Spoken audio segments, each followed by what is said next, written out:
Okay, good evening, everyone. Calling the meeting to order. And first, we're starting with a special town council meeting. And the first item is consideration of the agenda as presented. So moved.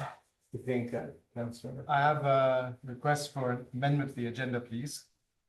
I'd like to propose that the item that we have in the work session, which is the town attorney's report on the state housing legislation, if we could please move it to the agenda for the special town council meeting.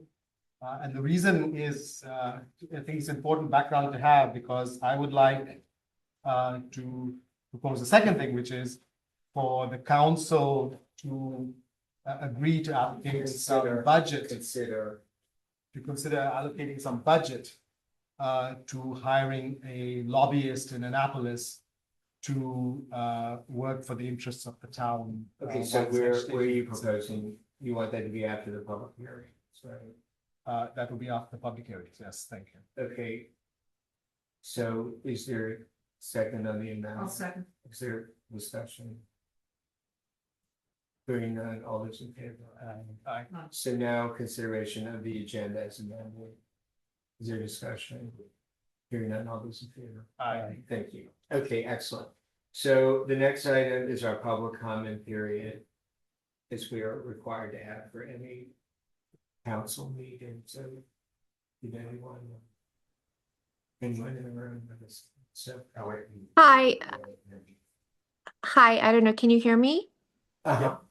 What's your I name and your street, please? Sure, this is Pune Rezabi. I live on Fallstone. I'm at 4710 Fallstone. And I just thank you so much for allowing us to participate. I just have a question about the construction. You know, we have two competing construction projects. We're at a corner lot and on both sides, and that's fine. But we've had some issues with 4712. From the beginning, we've been concerned about the runoff problems potentially, because we do have an issue that is ongoing. We've always had this problem with water pooling in the side of our yard between us and 4710. We've had a lot of work done. We've had manual drainage. We've had irrigation put in. We've had a lot of stuff done ourselves to try to mitigate this problem.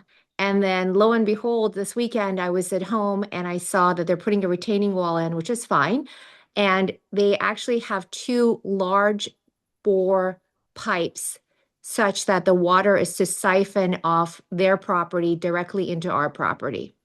So the drainage is to open up directly into our property. I am a bit concerned about this because I feel like things are happening on this property without us, being really, I mean, it just seems to, everything seems to happen. When we had the hearings initially, we hadn't had the plans at the first hearing. We were all together and then it passed fine. But it's just like, it seems like at every turn, there is more stuff happening with this property. And it just seems like the water issue is our biggest issue and it just seems to be not addressed. Okay, well, thank you for coming today. I think the staff has been on it, so I'm gonna let Director Serco come. Are you prepared? Yeah. Thanks. Excuse me, did you receive my email? I did receive your email and I appreciate your email, but your email doesn't address the fact that there are two large bore pipes draining from them. I mean, if they wanted to mitigate the water issue, why don't they have the pipes toward their storm drainage or something? Oh, I know. To There's point big it onto my yard, which we already know is the issue, is not really helpful. It's not neighborly, number one. Number two is I can't believe that the town was okay with it. So. Good. It's important to understand or clarify the difference between the drainages on that site. So the stormwater that house has to mitigate, has to infiltrate on site. They're doing so according to the town's code. It's over 4,000 gallons of water that we produced in a 1-year event. All that water is being controlled on site. So the pipes that you see are not pipes from runoff from the house or runoff from any of the stormwater plans. They're just standard drainage pipes in case there is some water that accumulates behind the wall of the retaining wall so that the water can escape. Because the water doesn't escape, the wall over time would collapse. Well, I guess why would I want the water to escape onto my property on a point that we already know has so much issue? Why, we've already had a problem with our, so why would I want to do that? So I will tell you in full transparency that I went outside yesterday and I asked the gentleman who was putting it in, I said, so are you putting in this so that the water drains into my property? And he said, yep. And I was like, well, that's not nice. And he said, nope. And I said, well, what are you gonna, he said, I can take it off. And I said, yes, please take it off. So he took it off, but it was just happened to be that I happened to be home. The construction guy actually said the exact opposite of what you just said. So he said, yeah, this is so that the water comes down here. So so I'm a little bit disappointed because, we built 2 houses in this town and we've always been very much by the book and everyone's been very, everything has been followed and everything's been checked multiple times. And we've been very conscious of our neighbors. And the fact that, I've already feel like we're at a position where this structure, we talked about it before at the hearings, the runoff, the stormwaters, the drains are all, making right angle pipe turns, which we're always, that's one of the things that concerns us is that the right angles are going to be caught a couple of years from now with the leaves and stuff. But again, nobody listened to that and that's fine. But then now to like compound it with this and the drains are just like 2 large bore pipes. They're not like little, and and the guy freely admitted yesterday, the guy who was doing it, he's like, yeah, it'll come straight here. I mean, so it just happened that I was home and I went and stopped it. But if I wasn't home, that would be right now cemented in. And this would be I just really need to raise a flag. This Okay. construction Mrs. site. Harvey, thank you so much for coming tonight, and I'm sure the Director Serco will follow up with you tomorrow and we'll come over. Can you go over? Absolutely. So he'll come over tomorrow and he'll, because that's his job to resolve these things. Okay, well, let's make an appointment because I'm at work. So you can make an appointment and maybe we can meet up. What, do you want to make a time now? No, why don't you email me a time because I have a patient list that I have to look at. I can't just make an appointment with you. Okay, well, thank you for coming, and I'm confident that Mr. Zerko will resolve it for you. I appreciate that. Thank you. Thank you for your Okay, time. Thank you so much. Thank you. Okay, thank you. The next item is consideration of the tree removal application submitted by Ruth and Robert Albert for the property located at 4701 Fallstone. I see our town arborist is the president. Thank you. Thank you. It's a mulberry tree, 30-inch diameter. It's twin trunk, so it's split.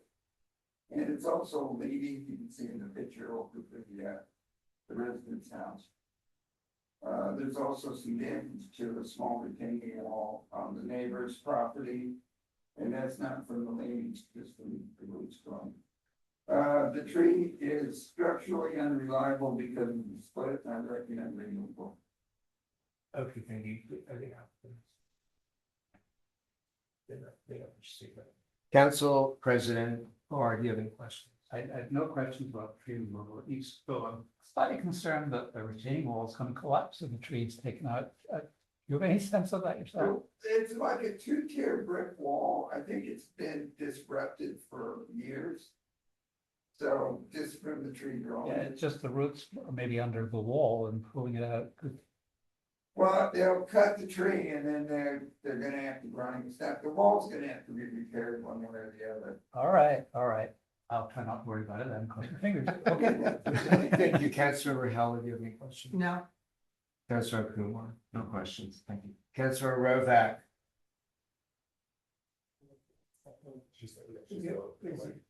Okay, thank you. Councilor Rovak. Yes, just to follow up on Robin's question. The retaining wall is on the applicant's property or on the neighbor's property? So the neighbor's okay with just Are the neighbors aware? Are they okay? I mean, I agree that there's a problem, but as I have said in a previous application, retaining walls are complicated things, and so I just want to know, maybe the town manager could advise. Are the neighbors, have the neighbors been informed, and are they okay with? Yes, and actually the application was first made because the neighbors asked Okay. the property owners. Thank you. Yeah, it benefits to take out for the neighbor. Sure. Okay, okay, thank you. Counselor, you ready to make a motion? I'll make a motion, yep. So I move that we approve the tree removal application submitted by Ruth and Robert Albert for the property located at 4701 Folsom. Is there a Second. Second. This Yeah, okay, guys. Thank you. Is there discussion? No. Hearing none, all those in favor? Hi. All those opposed, thank you. Thank you. So the next item is the report on the state housing legislation by the town attorney. Thank you, sir. Thank you, Mr. Mayor. I guess I don't need this, everybody knows who I am. Thanks, CJ. No, not everybody. knows. There might be a new person watching. So Governor Moore announced a week and a half ago, 3 housing initiatives for this legislative session. The Governor's Maryland Transit and Housing Opportunity Act, the Department of Housing and Community Development's Starter and Silver Homes Act, and the Housing Certainty Act of 2026. So 2 of those haven't yet dropped into the hopper, haven't been published yet on the General Assembly's website. I can't give you too many details on those 2, but the one I would like to discuss tonight and make some comments on some others as well is the Starter and Silver Homes Act. So that is available on the General Assembly's website. It's published as Senate Bill 36 and House Bill 239. And so this bill does raise impacts for the town. It's aimed at creating more housing. And after reading the governor's press release and watching some other presentations and reading other articles, you see that there's a common theme, a perception that there are barriers to the creation of more density and more affordable housing. And so these laws are aimed at eliminating the barriers.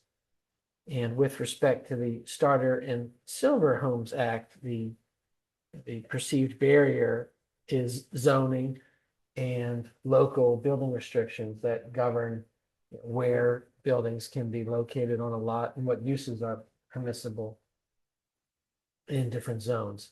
So this law would do several things, and I'll give you the list here. It would say, with respect to single-family houses in single-family zones and townhouses, which will be defined as a single-family home, meaning townhomes will be allowed as of right wherever single-family homes are allowed. And then the following restrictions or requirements would apply.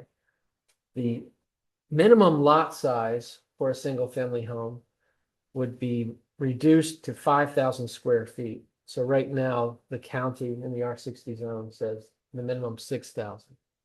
That would be reduced 1,000 square feet. Lot coverage maximums would be prohibited.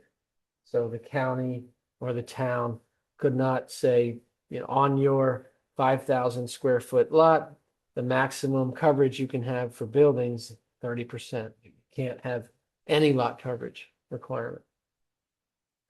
The setbacks where the house or accessory buildings can be located on the lot would be modified. Right now, the front setback at the county level is 25 feet on the established building line, whichever is greater. Same for the town, although we have different calculation methodology for the EBO, the established building line. That 25 foot would be reduced to only 10 feet. The side setback, and right now the county's is 7, that would be reduced to 5 feet. And the rear, right now, the county's is 20, that would be reduced to 10 as well. So you see the buildable envelope significantly is increased. As I said before, townhouses would be allowed as of right in single-family zones. And that's noteworthy because, as you all recall, the county just passed the workforce housing bill, which allows multifamily development in single-family neighborhoods, including townhomes, if affordable units are created, if a workforce housing unit is created, one workforce housing unit for every 3 units created. But this state law would eliminate the county's requirements for that workforce housing. The townhomes would be allowed as of right. And this is just additional density. It's not affordability. I believe the state's approach is to create affordability through the creation of more stock. Because there's a general conception that there's a shortage of units and they're looking for tools to increase stock there by lowering property values and prices. It would also prohibit regulation of design elements. For example, some jurisdictions have a wall plane length requirement that says you can't have a single wall that's longer than 30, 40 feet without an offset to break up the visible mass for your neighbors. And so that would be prohibited. So you could max out the buildable envelope. And then broadly, there's a provision in there that says you can't have standards that indirectly prohibit townhouses in single family zones. So that's sort of a catch-all, but that would raise concern because we have to think about, well, how does that mean with respect to stormwater drainage regulations? If we're saying you need to capture the runoff from the impervious coverage of your lot, but now the buildable envelope has drastically increased, there's not going to be much room for green space for the burying of rain tanks, etc. So, are we then indirectly prohibiting this type of development? And then it would say plats can be subdivided into 3 or fewer lots as long as each is 5,000 square feet in area. Now, just let me point out that this is how the bill's been initially introduced. Obviously, it's got to go through hearings and there'll likely be amendments. I wanted to bring it to your attention because this is probably something that the town will want to comment on. We are in the process of organizing a conference call, which is going to take place on Thursday, to have 1 or more representatives from each municipality in the area get on the phone and talk about whether we want to perhaps put together a joint effort to provide comments on this. And we'll monitor the other legislation that is going to come down the pipe. I can talk about a few others, but before I do that, does anyone have any questions Okay, so about what the? I'm gonna do is, first, I'm gonna have council ask questions about the legislation. And then after that, Councilmember Khanna has a proposal that he can present, and then we can work on that. Is that good? Excellent, Mr. Mayor. Yeah, Okay. and I do have a couple other bills just to quickly. Yeah, why mention. don't you mention all those? You want me to do that before we talk about Yeah, it? yeah, Okay, yeah. great. All right, so the Maryland Association of Counties has proactively introduced a bill called the Bambi Act, the Building Affordability in My Backyard Act. And there's a deep dive white paper available on their website, and also a podcast if you want to listen to it. And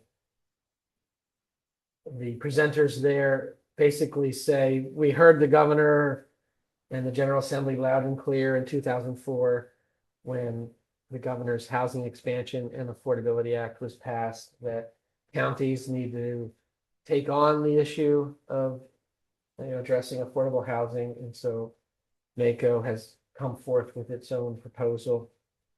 when I wrote to everyone this afternoon, it hadn't yet appeared on the General Assembly's website. It has since then. I haven't had a time to read it yet. I will and get back to you. But, you know, I'll note that I did watch the podcast and the presenters explain that one of the things they want to do is promote, obviously, building in the backyard, which means accessory dwelling units, you know, granny pods and the like, which could be rental units. And to implement other tools to promote more density. They talked about how, you know, some builders are saying, you know, it's not affordable for us to build here or there to do spec building. And so they want to think about ways to overcome that hesitancy by the building industry. And they also talked about a luxury tax on large houses. And you know, a whole host of things, which I'll report to you in more detail.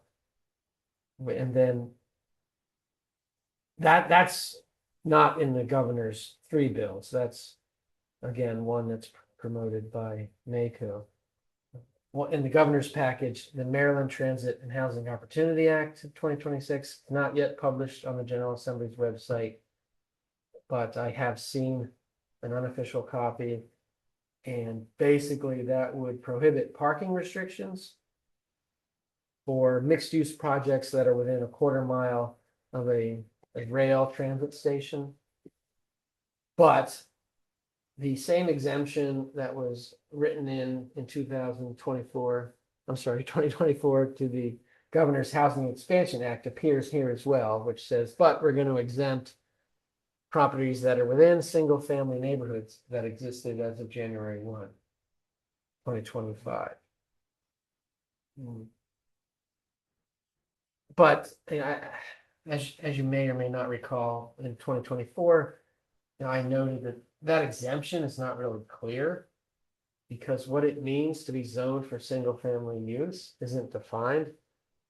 So, you know, we might think about having that clarified for us. I understand that attorneys at the State Department of Housing and attorneys at the county level have interpreted that exemption to mean anywhere the property allows a single family house, it's zoned for single family use. Therefore, practically the entire county is exempt except for industrial zones. I find that to be a bit ambitious. I don't think the intent of the law would be to exempt the whole county. I mean, if you've got a multifamily zone that's built out with condos, but you know, a single family house is possible, does that mean that area is totally exempt? We might need to get that clarified. And then that law would also say mixed use projects are allowed within a 1/2 mile to rail transit regardless of the zoning. And then there's also some incentives there for disposition of state-owned property. But once that is officially published, I can report to you more about it yet. I mean, at that time. Let's see. Is there another one? There was, Mr. Mayor. Well, the Housing Certainty Act, you know, that's going to streamline development applications and impact fees. The general thought there is, again, another barrier to the creation of more density is having the rules change on developers in the application process. So that law would basically say, once you apply, at the time of your application, you know, the zoning rules are locked in for you. And if you don't get around to your project for a year or so later, you know, the rules can't change on you. So it's a way to vest rights and promote more applications and remove the barrier from uncertainty in the rules changing. And that's Okay, all I it for wanted to what's cover, right Mr. now. Mayor. Okay, thank you. Council President Barr, do you have any questions? Yeah, it's on affordability, and you sort of implied that the governor's idea is to increase supply and therefore make things more affordable because demand for individual homes will go down and therefore prices will drop, is the theory. Is there anything in his press release for in the act that actually says anything like that? Or, in other words, is affordability mentioned? Affordability is not mentioned. And, yeah, in the presentation, there's a slide that states, if I recall correctly, that there's a shortage of 100,000 units. Yeah. And a way to address that shortage is creating more density. All right, well, that's my question for just now. Okay, excellent. Council member Helen, do you have any questions? Yeah. Does this mean, let's say this were to pass as is, I would be surprised if it did, but does this mean that it negates all the work we did on the housing, in terms of, making it so we have single family housing here, and we have our rules and our setbacks and our stormwater management stuff? Does it take it all away? Almost. What's very odd about this proposal is it only applies to single-family homes and townhomes. It doesn't apply to duplexes, triplexes, quads, apartment buildings. So the work we did last year to confirm our authority for development up to 4 units, it stays in place, but with respect to single-family homes and townhomes, that authority would be really carved back, as I explained. So obviously the oddity there is there's going to be different setbacks for a single-family house, a townhouse versus the duplex, triplex, quad, apartment building. Doesn't make any sense. No. I think that's something they'll probably get cleaned up. in the So I process. understand this right. They're saying that they could put 3 townhouses. We knock down my house or any of the houses here, Mhm. we could put 3 townhouses on the lot. Without any setbacks, stormwater management, anything. They could There build those would up. be setbacks, 10 Oh, foot. that's right, they're little setbacks. Right. Yeah. Yeah. Now, as a practical matter, if you think about a 5,000 square foot lot, and you can't have a row of 3 townhomes facing the street, so you're gonna have to turn the row. And then there's gonna be, a driveway along the side. It's still gonna be pretty tight. They're gonna have to be pretty small. But What about height? I do note from the PDF presentation, I think there is a desire to see smaller homes built. And if built near transit, there's a recognition that, well, maybe a driveway is not necessary. Is there a height? Is there a height here? The law does not does not prevent us from regulating height. So that means that these 3 townhouses may be very skinny, but they can be very tall. No, it doesn't prevent us from regulating height, so they could. Yeah. She's asking. So that So means it can be. the very town's tall. height limits would apply and the county's height limits would apply. They would apply. Yeah, so for workforce housing at the county level, that's 40 feet. But at the town level, and regardless of the type of development, it's 35 feet. Is that right, Jay? Is that right, Steve? 35 is our. Okay, thank you. Councilor Kumar, do you have any questions? Ron, thank you for that. That's very helpful. You said that, I have 2 questions. You said that there's a meeting this Thursday. What is that meeting? So that- Is there something you need from the council for it? Yeah, so, I apologize, I didn't send the meeting planner to everybody. What I've done is sent the meeting planner to the manager, the mayor and chair. Well, For each jurisdiction. We already responded to this council. Right. Because I don't want too many people there, What is the, meeting? And what do you? because need if we have a quorum there, then it's an open meeting and we gotta. What is the meeting? The meeting is just to make sure everybody's aware of this and to just start talking about whether, like last year, we want to join efforts in coming up with a, global response from all of the down county municipalities. Understand. And the second question I had was, is there any implication for historic home districts? Yeah, great question. So there is an exemption if a home was designated historic in June or July. Thank you, 2025, then it's exempt. I want to. Thank you. Councilor Rovak, do you have any questions? Do they talk about at all, do they mention stormwater management anywhere in the bill? No.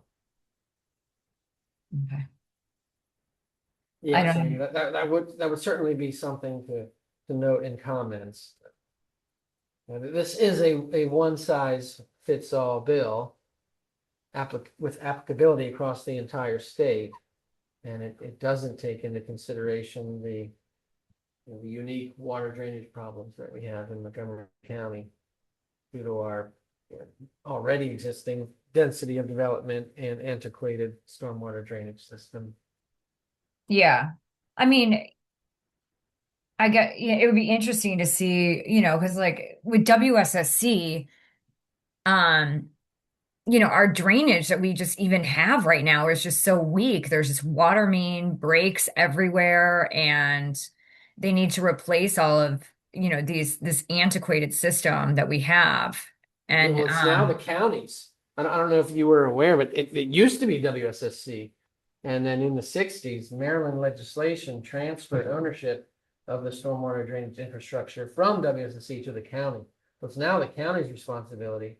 And the county has basically said, yes, we know it needs to be replaced, but we don't have the money. So they're doing priority projects here and there. that's crazy.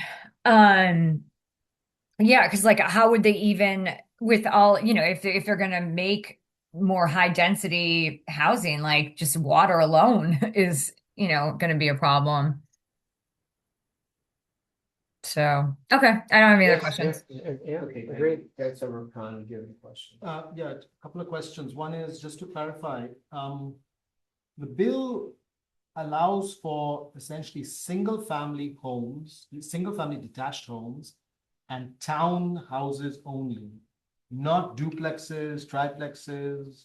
Those are not mentioned, not permitted. What is the implication of the bill if somebody wanted to build a duplex? So if someone wanted to build a duplex, there would be nothing in the Starter and Silver Homes Act to give them a benefit of reduced regulation. So they would develop under current requirements at the county and town levels. So the current rules would apply to a duplex Which or a triplex or a quad, currently do not permit it in neighborhood duplex homes. unless they're done through optional method development. Optional, that's right. So they include either a moderately priced dwelling unit or a workforce housing unit. Okay. And they're approved by Park and Planning. There's no guarantee for approval. Park and Yeah. Planning has to deem it appropriate. Yeah. So that's a bit odd that the townhouses are by right, but duplexes would have to go optional method. There's something odd about that. And that maybe just a drafting oversight. I don't know. Anyway, the second question I had was, you said 3 or fewer lots. I mean, subdivision can take into 3 or fewer. Yes. So in other words, it would not be allowed that a 20,000 square foot lot could be divided into 4 5,000 square foot lots. Correct. Okay. Yeah, which is in line with what was done at the county level with SRA 2502 recently, as you know, in connection with the workforce housing legislation. The question arose, how can lots in the R60 zone be subdivided to create workforce housing lots? Is there any limit? Because there are 20,000 Yeah. square foot lots on Connecticut Avenue. One in the town. Yeah. But at the county level, that was limited to a development of 3. And so, the state is mirroring that, except saying the resulting lots can be a minimum of 5, whereas currently at the county level, it's 6,000. Okay, thank you. That's it, okay. So the next item is the item that you added Yes. with the proposal. So why don't you present your idea, and then people can ask questions, and then we Okay. can talk about it. Yes, If you so wanna I make it- I think Ron has described the situation very well. And I think it's fair to conclude from that presentation that the implications for the town could be quite significant, whether in terms of infrastructure, green space, et cetera, et cetera. Last year, I think there was a similar effort in Annapolis. A group of residents at that time got together and retained the services of a lobbyist in Annapolis to help defeat that. And so the Citizens Coordinating Committee for Friendship Heights is suggesting that this lobbyist be retained again, and has asked all the members of the CCCFH to contribute to the cost of that lobbyist. This individual, whose name is I can give is Richard Tabuto, was very effective last time, but as I said, it was done, as a very informal effort that basically funded by individuals. I think this time this bill is more serious. I think the governor is more serious. There seems to be already hearings scheduled for February the 2nd, I believe.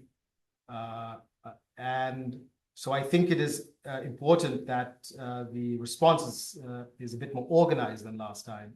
And that means I think that the neighborhoods around us should, under the umbrella of either the Montgomery County Civic Federation or the Coordinating Committee for Friendship Heights, should retain. So my proposal is that the council consider approving an allocation of budget to at least get this lobbying consultancy started. His fees are $5,000 a month. The session goes, as you know, 3 months. So the total fees could be up to $15,000. It can't be more because the session will end on the 90th day, probably. And so my suggestion would be that the town of Somerset take the lead and allocate $5,000 to get this started, and that hopefully will trigger all the other jurisdictions around us, some of whom have larger budgets than we do, to pay their share as well. So that's the proposal on the table, and is there anything else I should say on this? So before I have a few questions, since Councilmember Heller is our rep to the coordinating committee and was involved with this, do you want to? Is there anything you want to I add? did want to add that this year we have lost Mark Corman as the head of the committee. And there is nobody in our court now. Yes, it's a good point. And this is trouble. This is really a problem to have lost him and not to have anybody, in the county, in this part of the county's court to represent us. Which is why this lobbyist is even more important. And I know that the CCCFH is having a meeting tomorrow night, and this will be a big part of the conversation. I know they've begun to, rally the troops to get money to pay for this consultant. And I think it's something that we need to support. We didn't support it last time around. I don't know why we were never tapped for the money. Well, I think now it's our turn. Okay, thank you. Council President Barr, do you have any questions? Yeah, what's the relationship between the community that's in the CCCFH, what is it, and the group that Von Walden's organized for the meeting on Thursday afternoon? Is it full overlap, or is there some? No, it's not overlap. Mr. Lieutenant Attorney, yours is your clients, Correct. right? And the Civic Fed and the coordinating committee, they're like citizens groups, and so it's not the same. Right, because there might be a move among the clients of Ron to also hire lobbyists. We're part of the group. Yeah, I would definitely be a suggestion for Thursday. And it's not just my clients, it's also Sue Ellen Ferguson's clients, which is Chevy Chase Village. But not all of them are active in the coordinating committee or the civic. Yeah. Some are. It's a different some thing. are. It's Yeah. a different thing. Yeah. It's I think that this is a really good idea for us to show leadership and to really the town is always taking the lead on these kind of issues. Going back to the when the coordinating committee was founded. So I really think it's important that we invest in this and that Debbie can take that message tomorrow. So because the coordinating committee is not as well organized, obviously, as the municipalities. So, did you have any other questions? No, that was it, Okay. because we might be tapped for two lobbyists, that's all Okay. I'm trying to say. Councilmember Kumar, do you have any questions? No, I'm in support of this. I just had a logistical question. Who will the lobbyists work for? Is CCFH a 501c3? Yes, I think it has a Like, treasurer. it would be But I contracted by, think I think it's gonna come, who would So, contract the this lobbyists? is a good question for the town attorney. I mean, probably it might be in our best interest for us to be like the client. Yeah, That's what I would definitely. propose, For if us, that's not- possible. If we're Not giving in- money, we would want to be a contract client. And especially if we are triggering it, perhaps I mean, I we think automatically everybody- naturally yeah, become the. I think client. everybody would be thrilled if we took on the responsibility. Yeah, I think. I have a second question. Have you met this lobbyist, Rohit? I have not, but I have spoken to well, in all transparency, I did contribute personal money to his contract last time. So, but I did not participate in any of the calls with him, but I have spoken to those who contracted him last time and worked with him, but I don't know him personally. I only ask if you have a view on his just general competence. Not firsthand, but certainly the references from those who contracted him last time for this effort, this housing effort last time, the reviews are glowing. Great. But I personally don't have, so I only go on the basis of what their But presumably recommendation. before we finalize, you'll have a chat. Yeah, Okay, definitely. okay, all right, thank you. Councilor Rovak, do you have any questions? I don't have any questions. Okay, great. So are you prepared to make them? I think you need to make a motion and then there is option for. You should make a motion. Why don't you describe what the proposal is so we can see if there's any public comment. Okay, I make a motion that. No, that- don't make a sorry. motion yet because we're still in the hearing part. So, Okay, so can you say what the exact proposal is so we can see if there's any comments? okay. My proposal is that we, the town of Somerset, would contract a lobbyist in Annapolis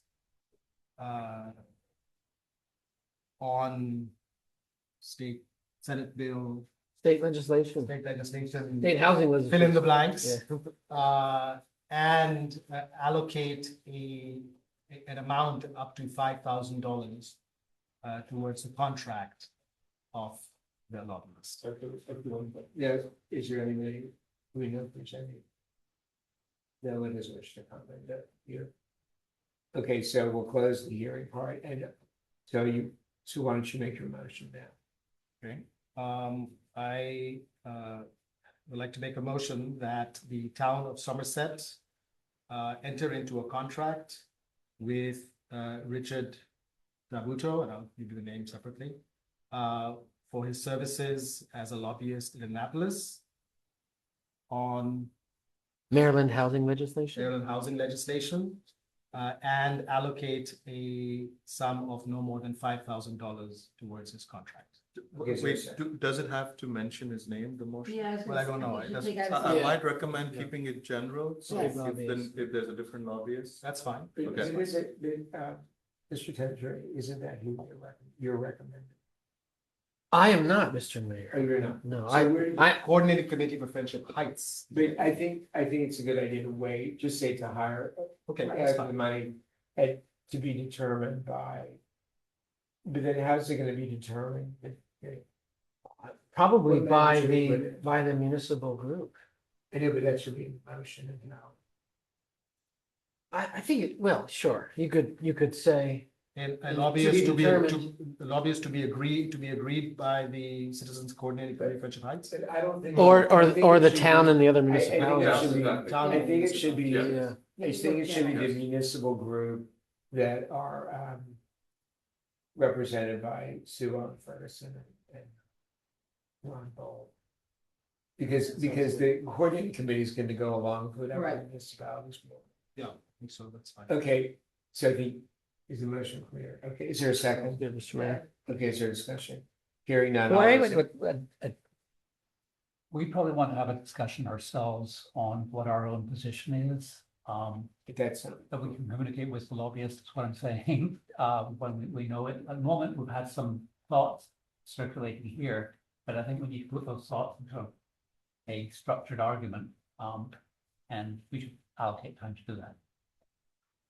okay, is there further discussion? Hearing none, all those in favor? Aye. All those opposed? Thank you. So the president has a good point because the council should determine a position on. So So, can we have, I agree with what Robin is saying, can we have a meeting, a meeting after this Thursday meeting? Can we reconvene? Brainstorm on the basis of what all the municipalities have discussed, and then that way we can start well, structuring. our yeah, position we'll accordingly. consider, what we could do is, because it's pointless to do that tonight, because people have stuff background. But I think what we could do is we could call a special council work session sometime appropriate, so we'll work on that. Thank you very much. So now, is there a motion to adjourn the council, special council? So moved. Second. Okay, so. Please keep going. Okay, so now I am calling to order the council work session and I'm turning it over to the council president. Impressive. To lead the meeting. Thank you, Mr. Mayor. All right, the first item is the presentation by Andrew Lewis on his proposal for a town story pilot. So, Andrew, all yours. All right, thank you, everybody. And first, how formal is this? Can I talk to a council person individually? We would, Well, I was just gonna say, thank you, council member Connor, for throwing in your own money to get the count. That's all I wanted to say. Okay, all right, if you could put it into a presentation mode. So on all of you, we had a little bit of a mishap, kind of a bumpy start with this project last month, but we're back together and we're somewhat more coherent. So today I'm gonna propose.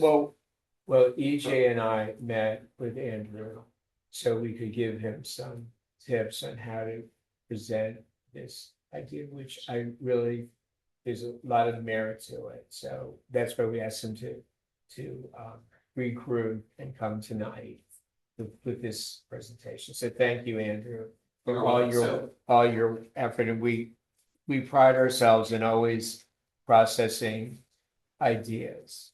So thank you. Well, this is an idea. This is right out of Dork Experiment 101. So ladies and gentlemen, this summer I founded an LLC called Coherence Portfolio. This is an outgrowth of my own academic, professional, and personal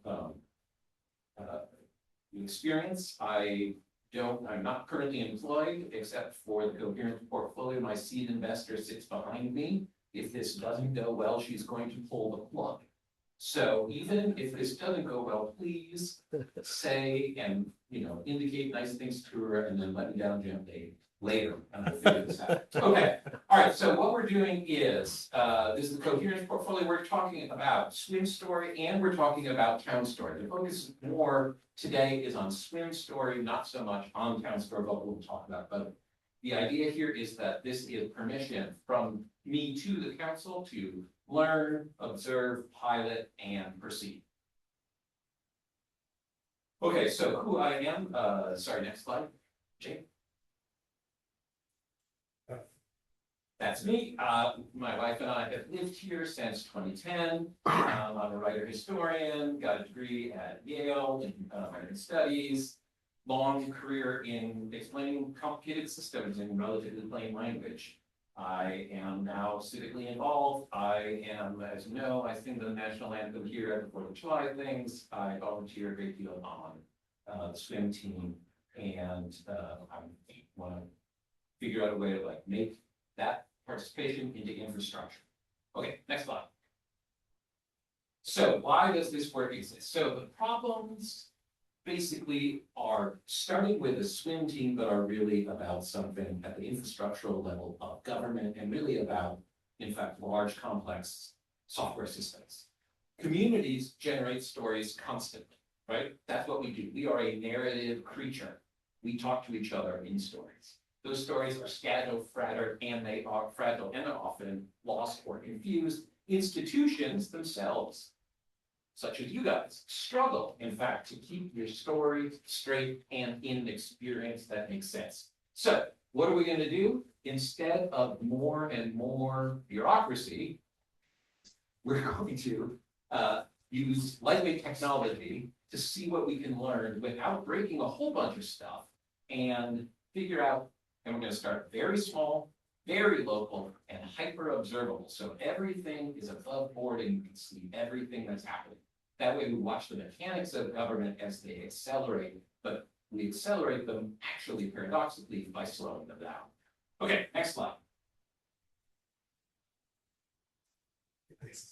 Okay, no problem. So the Coherence portfolio is a set of small civic tools designed to reduce friction, preserve memory, and support continuity within communities. It's not a platform, it's not social media, and it's not advocacy. It's designed to work with, not replace, code, law, councils, mayors, managers, etc. This is additive, not duplicative. What's that? Oh, you wanted to get rid of government? Well, that's coming over. Okay, so the idea here, guys, is really environmental design for meaning, okay? We shape by constructing identities and by constructing stories, we create them in a way that they don't disappear, they don't get mismanaged, and they are all understood. It doesn't mean necessarily that everybody agrees. Rather, it's a story that we can all live with, okay? All right, so let's start there, or let's go to the next one. Okay, so Swim Story is our first product. So it's a digital story telling tool around youth sports. You can create short narratives, season moments, values, efforts, and continuity. This is for parents, athletes, coaches to contribute at all levels. So this is a technology that would be available to every member of the swim team from age, I'm going to propose age 16 and above. We'll talk about what to do with children a little bit later. We get a little further along, but 16 is the age where voting, I think, is 16 here, right? So 16 seems like an appropriate age to use this technology. And if it's not, then there's something that we're doing wrong. So we'll figure it out. Why are we choosing swimming? We're choosing swimming because for me and for many of us on the younger side of town, this is the core, in fact, of the Somerset experience is the Somerset Dolphin Swim Team. It is time bound, it's seasonal, it comes back, it's part of the recurring rhythms of Somerset, right? Somerset is made by what we do every year, and this is one of those things. Okay, next one. So, the why 2026, this year is a momentous year, not only for the nation, but for the town of Somerset. It represents our 50th year of swimming. It's officially the 51st year of the team. Shh, don't tell, but we had to cancel swimming, so it's our 50th year of swimming in the first year of COVID. So 50th year, so this is our anniversary of the team. It's a natural moment to capture our experience and build a new thing. And then this serves, Swim Story serves as a pilot then for a new type of civic infrastructure that's essentially like a living contributory archive. Right? It's sort of a memory structure that allows you to contribute to it, overwrite stories that are durable, but allows the story of the town to continue to evolve, but reducing friction along the way. Okay, go ahead. So how the technology works, it is secure. It's read and write only storytelling environment. So you post a picture, you write a little story, and you post it. That's it. That's all it does. Right? There's no comments, there's no like, there's no algorithmic amplification. This is the dumbest tech that you could possibly imagine. That's what makes it beautiful. It's designed to slow down narrative, not increase it. we live right now in an era of extraordinary narrative amplification and narrative confusion. This declutters the narrative environment and allows people to actually hear themselves and hear each other. So it's purpose-built web application. Some of the features are temporarily disabled, essentially because I haven't built tech yet, and it exists on Google Sheets. That's why you guys have been receiving all of those crazy emails about Heritage Azalea and then Cumberland Charette and blah, blah, blah, blah. All of those now exist inside a more coherent Google Drive that Council President Barr has access to, Mayor Slavin and EJ all have access to these, all of these materials that are available. Okay, so the idea here is that we don't move fast, we move stably, though quickly. So this is our demo without a demo. I will provide the link. I will provide all of that. I'm not going to show all this to you because it is an opportunity for you guys to peruse it on your own. That's the best way to get it and to understand it. So what I'm going to do is I'll give you guys the URL access. I'll give all of this organization access to the thing. These are gratis licenses. Please don't spread them around. But this gives you an opportunity to see what's going on.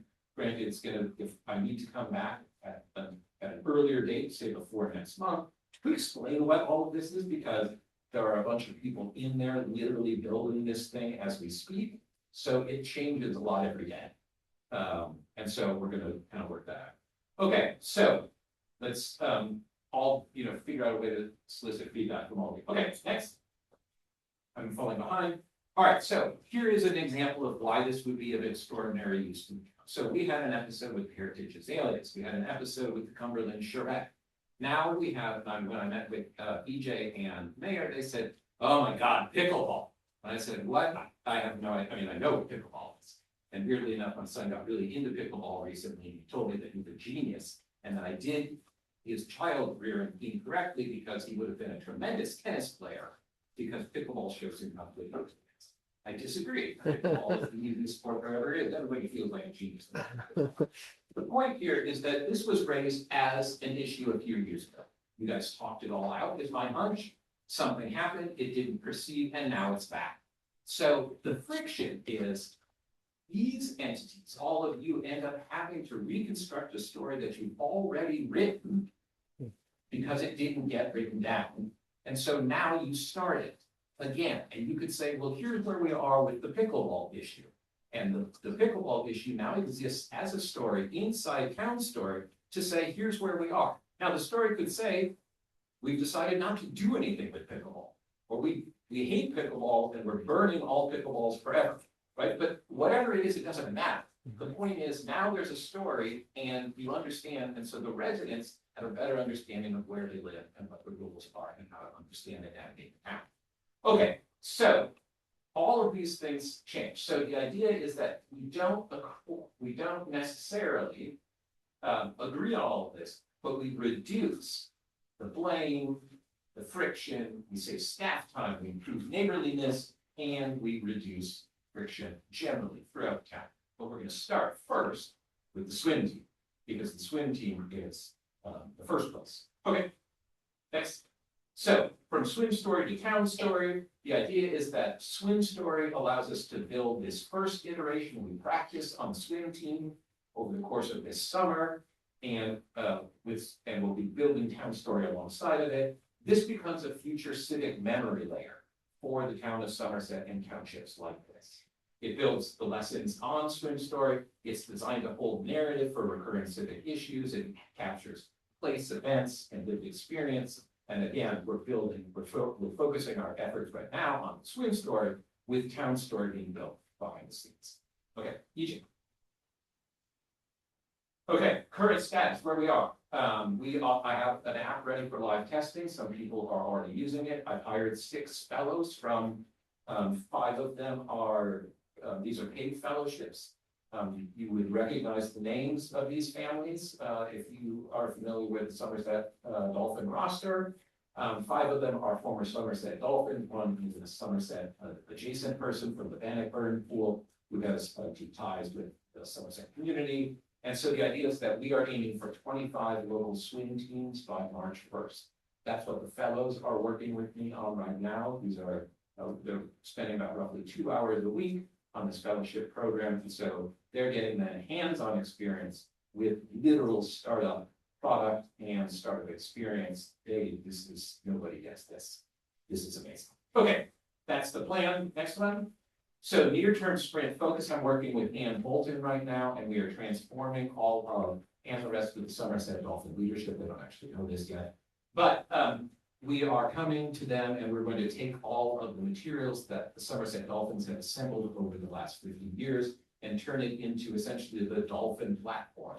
What it's going to do is serves as the backbone for how we build the software system that leverages the experience of Somerset, because we run the best, hands down, swim meets in the entire MCSL division. There's no question. And how do I know that? Because I'm a barrier. Okay, so the idea is that that's what we do. All right, next. And so, some practical questions. Is it social media? No, it's not. It's dark media. It's called relational media. It forces you to relate with each other, not just to socialize. That's the fundamental distinction. Contributors author their own entries. The system preserves it. It does not change it. There is no thumb on a feed, right? You are just reading what another person said. It's not being fed to you. You find it on your own, right? If you go look for it, you'll find it.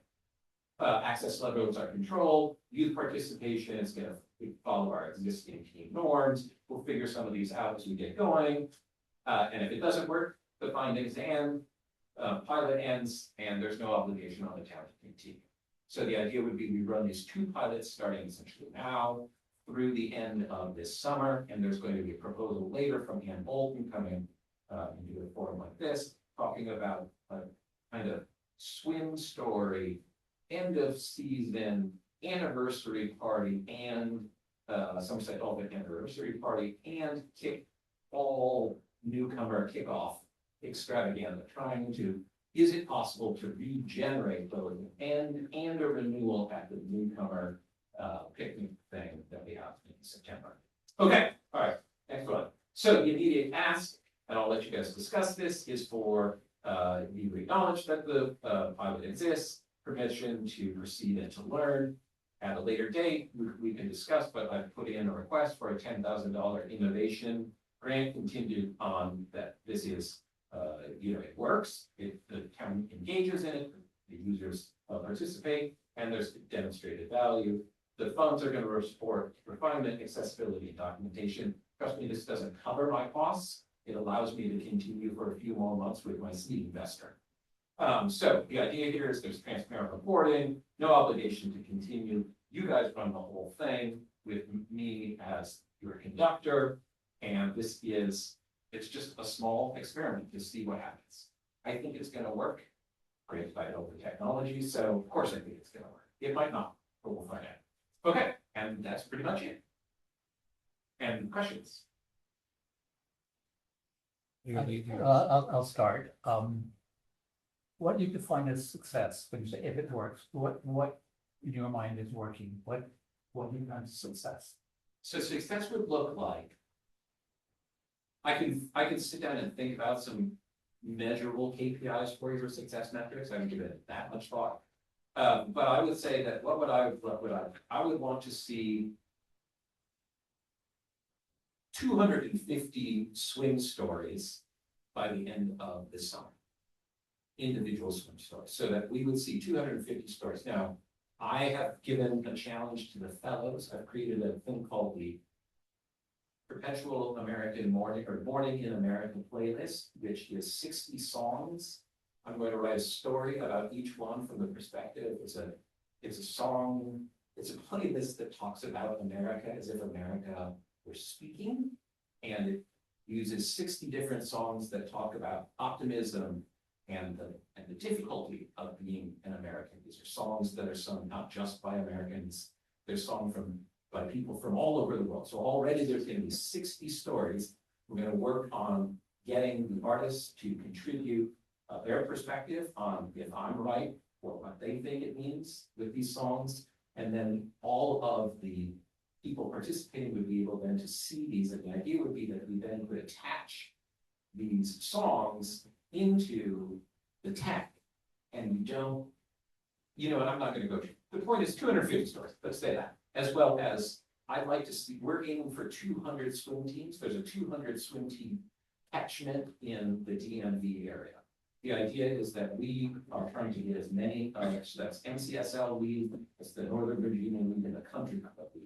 Those are the leagues that the fellows and I know the best.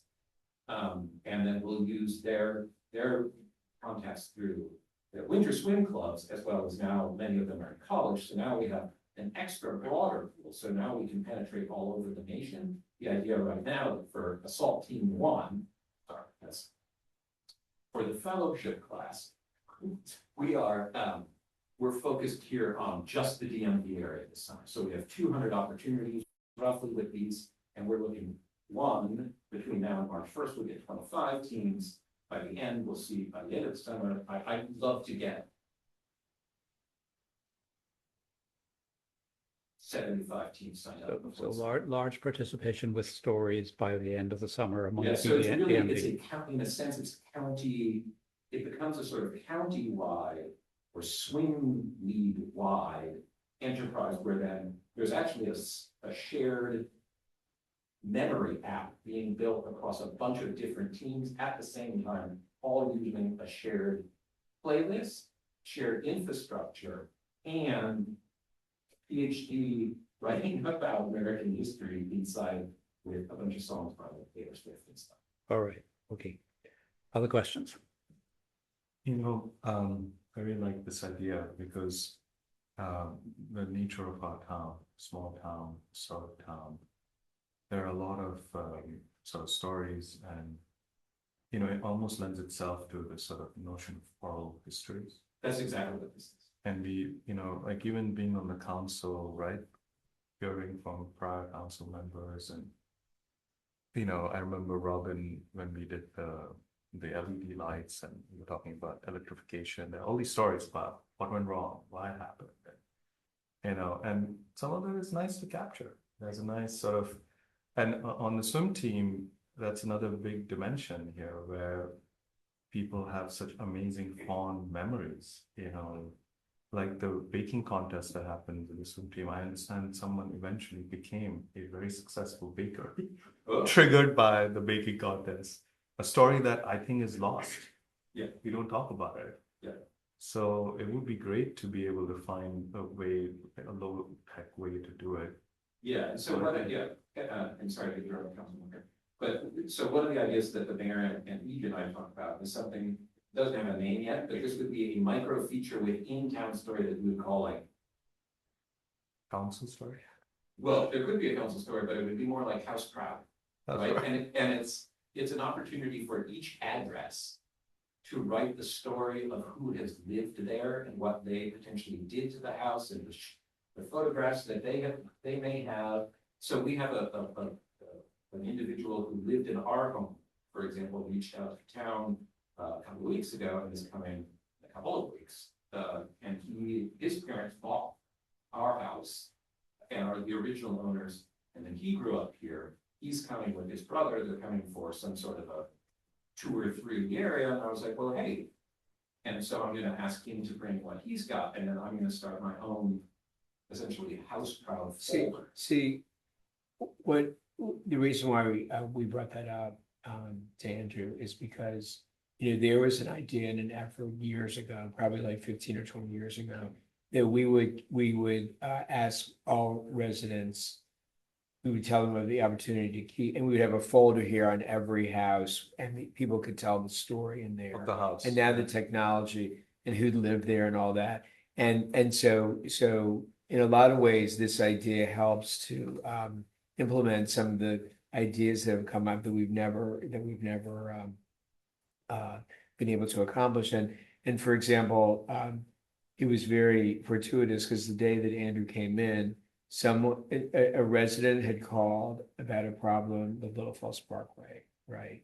And they basically wanted, they before they could ask their question, they really needed to know what, they had not followed the story at all, right? And so what we need to do, since we serve all of our citizens, is we, you know, we need to sit down tell them the whole story, and that could take forever. If this, some form of this was implemented, we could say, go to the town website and click on Little Falls Parkway, and you can get caught up on where, what's going on there. Yeah. And so there's a lot of ways that I see that this could be implemented to effectively assist the way we function. Yeah, I agree with that. I I think can it's, say, yeah, go ahead. On first blush, it's a really nice idea to be able to get our stories and keep them in organized places. And, I think your scope is way too big, you want all these other swim teams. You want, I know, I get where you want it, but for us, if we're gonna have a pilot program here, and you want us to fund it, which I have my reservations about, but it should just be something just for the town. I don't wanna fund all the other swim teams, I'm not asking you to fund it. well, you're not, but you are, No, I'm not. okay, all right. No, literally, the technology exists. I get it, but. No, ma'am, you're not understanding. So let me be 100% plain. I have spent all of my own money to develop the technology now. I need to get remunerated in some way for that technology. The value of the technology exists whether you find value in it or not. I understand what you're saying, but I'm saying, I think your project is, if you came here and you said, I just want to focus on Somerset. We have an opportunity here to such a great town and the way we all grow in our houses and tell our stories. But, how does this dovetail with our history, our, the group that does, that keeps our history, but, Historical Paige Society. Whitley has done all these years. I'm not saying this is bad, I just think the scope doesn't fit us, okay? You want a pilot, you want to see if you can engage the swim team to do this, great. But, I just think it's too large, and I think you say that, that there won't be any work to our town manager. I can't imagine that we are not putting more work on our town employees. And overall, who runs this? I mean, where does this go? Is it, you build it, you set it up, we have the technology, we can just sort of go into it, and there's no maintenance that we have to do? Something that your company does, and we, No, the company would own the software. EJ or EJ and his successors would run it. I just provide the infrastructure, so it's compounding relational infrastructure. So think of it more like plumbing than tech, right? Yeah, but it is more work than. No, it will be labor saving because he doesn't have to answer the same question 74 times. All of the documents, no, he says, you can tell her, I understand that you have concern about Town Story itself. Why don't you go and read the origin documents of Town Story to understand how we got it? And then once you understand it, it's like, okay, great, come back. So the idea is that it reduces friction between citizen and government by giving a shared story as a starting layer. I hear you, but I want to say, as I listen to this, Yeah. I do think it's pretty cool, okay, what you're doing. But I don't think we have the friction. I don't think we have friction like you're talking about. I don't feel, maybe you guys can all say I'm wrong, but I don't feel like we as a town have friction because we don't understand each other's stories or know enough. I know that if I want to know something about a neighbor, I'm gonna call them. Okay. I hope my neighbors will call me as well, but I don't think we have friction. All So right? did you read the Cumberland charrette materials that I gave you last month? Did I read your materials? No, I read the materials on it, but I didn't read your materials, no. Okay, It's, so then what you're saying is you didn't do the homework. for this project, no, Correct. I did not do your homework. Okay. I listened to your when you first came to us, I read some of the stuff today, I did, so I could be prepared. But no, I didn't have time. So you sat with it for a month. I didn't sit with it, that's unfair. But this is, no, ma'am, this is friction. What you and I are Yeah, doing right now is yeah. friction. That you've created, not me. No, I didn't create it. You are creating No. friction No. with me, you are. No, you have the material, you had it for a month, you didn't do the homework, and now you're complaining, and now. And you don't think what you just said to me is causing friction? You don't think? Can I ask a question? Good, yes, please do. So who monitors like what gets put in and not? Like how do you keep it not So how fake do you- news? Yeah, so there is no fake news because the person who wrote the story has their name attached to it. And any one person can disable the story across the entire network, boom. Somerset stays with its own, everything is contained within Somerset. The Somerset pilot is Somerset only. That there are multiple and duplicative pilots across the county is irrelevant to the Somerset pilot. Okay, gotcha. So- What about if like can anyone access the stories?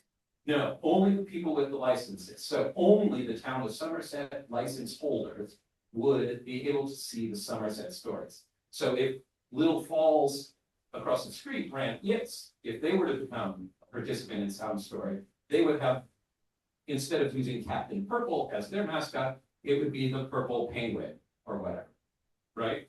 And so here's, I can only tell you this. As a disabled person, I experience extraordinary friction every day as I live in this town. I don't generally speak about it because I would live in constant apoplectic rage. The built environment does not work for me, and there are no if, ands, or buts about it. These are facts. I experience extraordinary friction. I absorb it, and I find ways to metabolize it so it doesn't eat me alive. These are the kinds of things that I want to build in this town, in this county, in this state, and in this country that transforms the way that disability operates. The first thing to do is to bring it out into the open and have it, unfortunately, yell at you. Because it's unpleasant. My existence is unpleasant. I'm really sorry to hear that. So, you don't have to do this, but you can't deny that it exists. I think Debbie was making a good point, and actually you guys are vehemently agreeing. So talking past each other, you are proposing a pilot centered around the town, centered around the swim team. Correct. I think Debbie is also proposing a pilot centered around the town, if we are to move forward, centered around the swim team. So we are in vehemently agreeing on that. Okay. So the question would be, what was unclear to me is if we are going to pilot this, with the view to see whether it's something that becomes a town-wide thing, and we're going to tie it to the 50th anniversary of the swim team, which I think is a good idea, because then we capture all these stories over 50 years, hopefully. Is the $10,000 that you put on that slide centered just around the swim team and the 50th anniversary? Is that, because Yeah, that was a that's all little this- unclear. That's all this would be for. So this would allow me to make it through the summer. Okay, and then is it possible, to Debbie's other good point, which is that could that 10,000 be used for some coordinator or coordination mechanism to pull these stories? Because it could arguably be, like, could a swim team committee coordinate the swim story, Oh, yeah. for yeah. example? Yeah, Because then it's not EJ coordinating. No, this runs independent. No, Swim Story is swim team only. Okay, so let's back up. Then we're saying we are proposing a pilot. Yeah. It's for Somerset, it's for the swim team, it's for this summer tied to the 50th anniversary.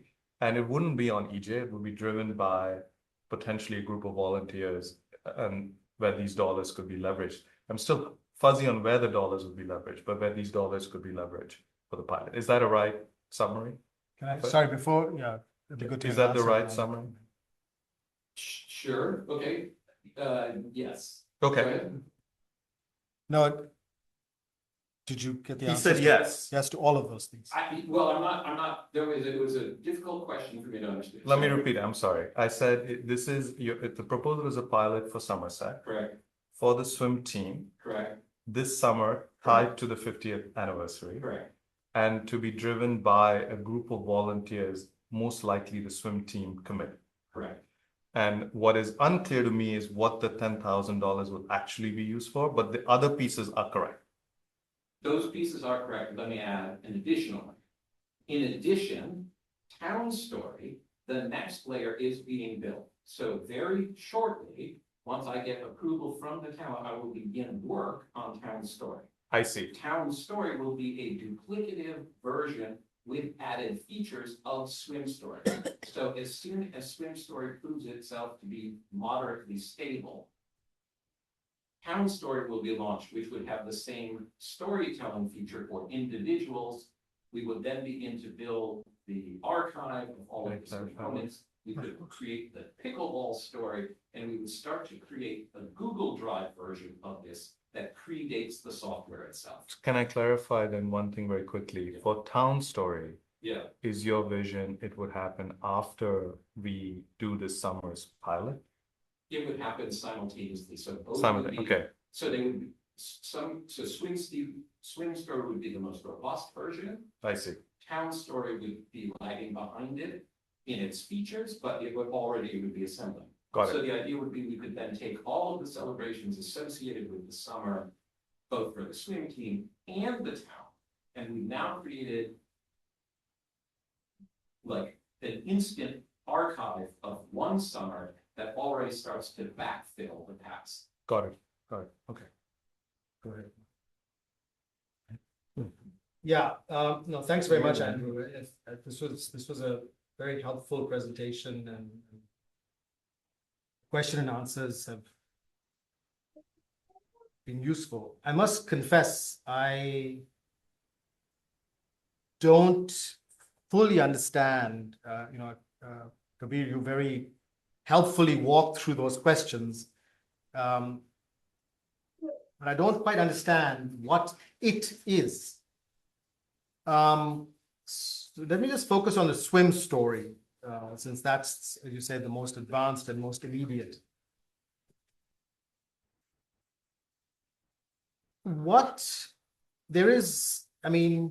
You talked about friction. So is this a conflict resolution? Is there conflict on the swim team?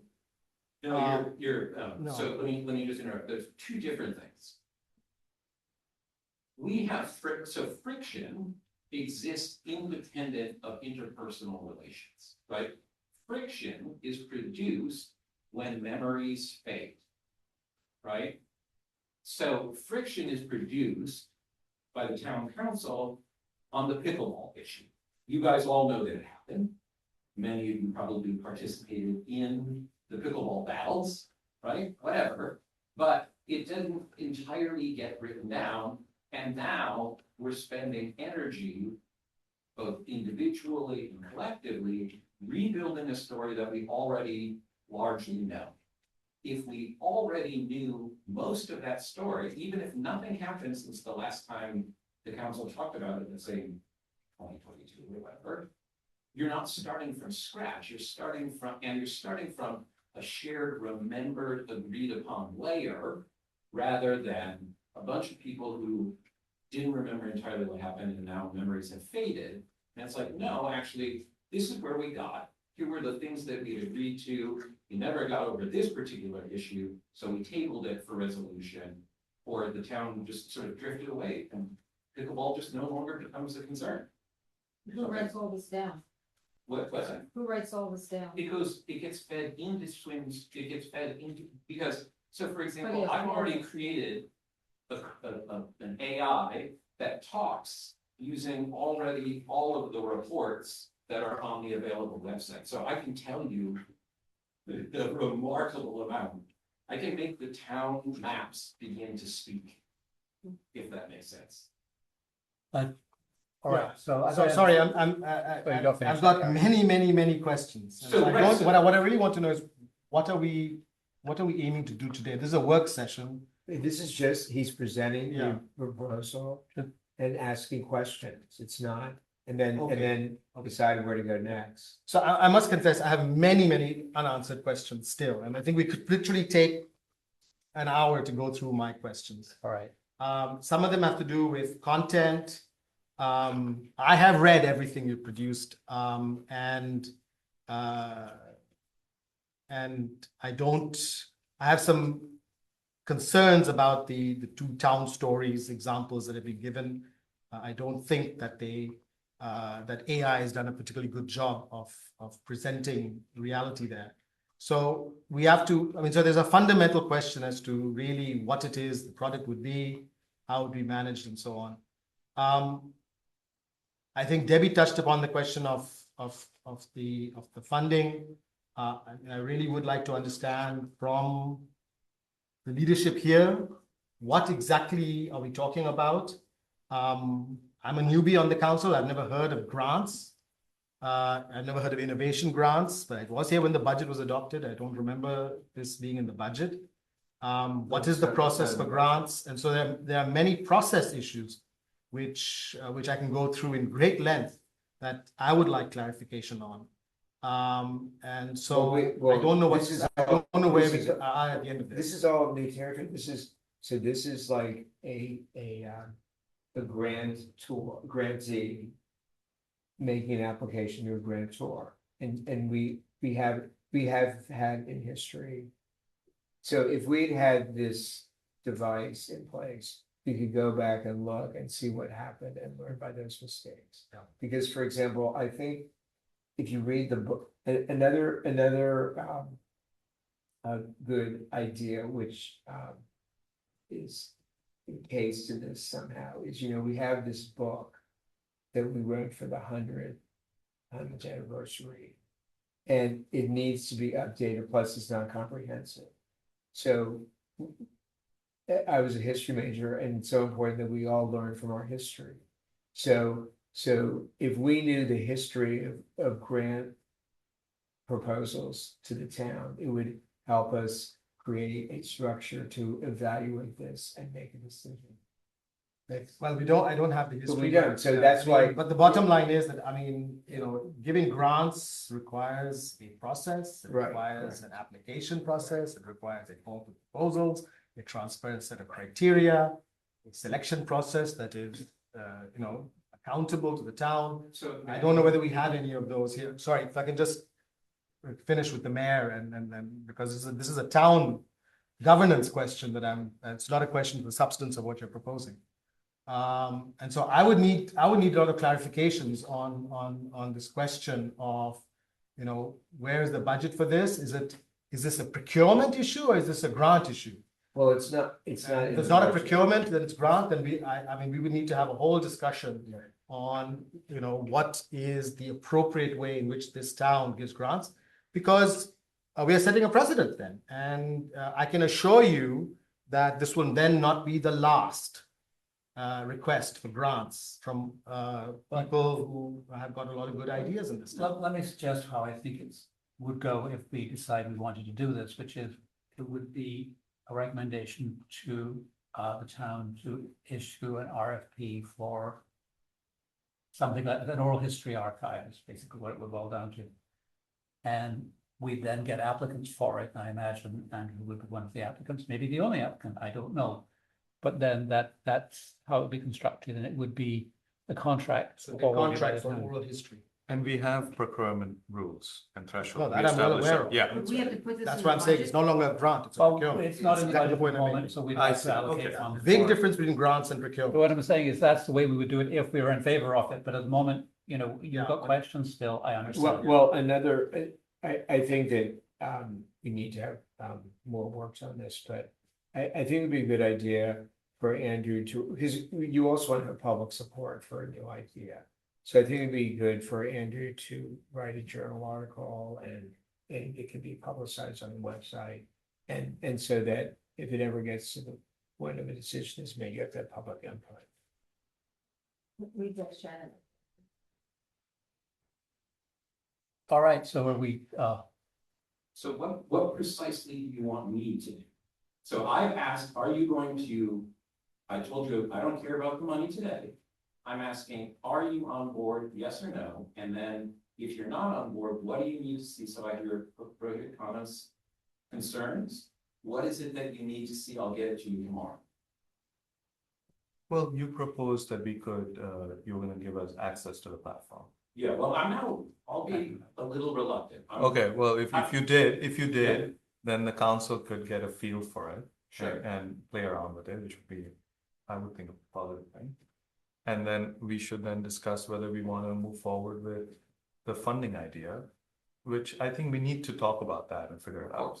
But I do want to say that I think seeing this as part of the 50th, anniversary celebration of the swim team seems like a prudent way to get it going, is my immediate reaction. But we should So talk sorry, about clarify. You're saying focus on the swim story. focus on the swim story.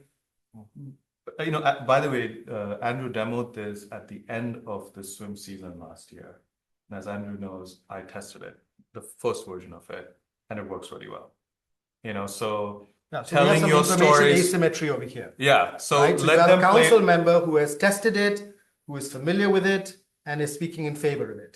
And you have That's three what I'm- council members who are clueless, because unless we can visualize what you're saying, which I cannot, Yes, I have that's what I'm no saying. idea what I'm let being them asked play to- with it. yeah. Let them test it out. And then I'm suggesting one way forward. It need not be the right way, which is centered around this on the swim team celebrations, which is anyway what you were suggesting. Correct. So let us take these steps. Give us access, and then we'll. But have I think, another fun. I fully agree with what you're saying, but I think, Andrew, it is up to you to decide then. Because there is no indication from me, and I can't speak for the others, about what will happen with respect to a contract or funding or any of this. So if you feel you didn't get enough from us today, and then that is of course your call. But I don't have enough of a basis to send you any signal at this point, whether I would be in favor of providing, you can call it providing funding, whether it's through procurement or grant, this is a separate matter. But it's all too nebulous for me at this stage to be able to say, yes, please go ahead. And, we are probably going to look in favor of some kind of funding. I can't answer that question at all one way or the other today. Yeah, and we need an answer today. I think it'll be good for the council to try it out. Okay, so here's what I'm gonna do. I will go home this evening. I'll enable all of, well, it'll take until tomorrow, but I'll enable all of the council members, in addition to the 3 that you can begin to see what it is. This is not Town Story. You will only be given access to, well, you already have, well, I'll give you access to Town Story as well. All the materials, those are literally just Google documents. But this is the app proper, so I'll sign you up, attorney, I'll get you one as well, so that you can make sure we're not doing anything illegal. And then we'll proceed, and then tell you what, let's do this, I'm gonna set it that I'll send you the material. I'd like some sort of an indication that you've received it, you've had a chance to process some of it, just by, like, say, the end of the week. If just an email from EJ, yep, we all got it, everybody's in. If there's just any flaws, take the weekend, we're all gonna be snowed in. York around with Swim Story, and then we can figure out whether you like it or not. My issue is this: whether the town of Somerset proceeds with me or not, I'm selling this software. I don't need your permission. I'm giving you an opportunity to get in on the ground floor. An opportunity, I don't know how you say this in public record without jeopardizing yourself. There is a possibility the town begins an equity stake in these technologies. If you think about it, what I'm proposing is the new plumbing of the AI era. This, people, is not tech. This is plumbing. I am giving you an opportunity to lay all the pipes across America. Do you want to do that? Well, that's. You don't have to do it. That's not really the mission of the town. Yeah, I was gonna say, this is our mission You is somewhat don't- narrower than So, that. let me just. I'm just here to fix the potholes and. Yeah, no, I know. Yeah, but that's the thing. That's what town councils have to do. They have to say, but we're fixing potholes now, but we have to anticipate what the next infrastructure of the future is, and I'm telling you, this is it. And if we don't do it now, we're gonna get run over. Because there are people like me who are not nearly as generous, not nearly as fulsome in their perspective, and they do not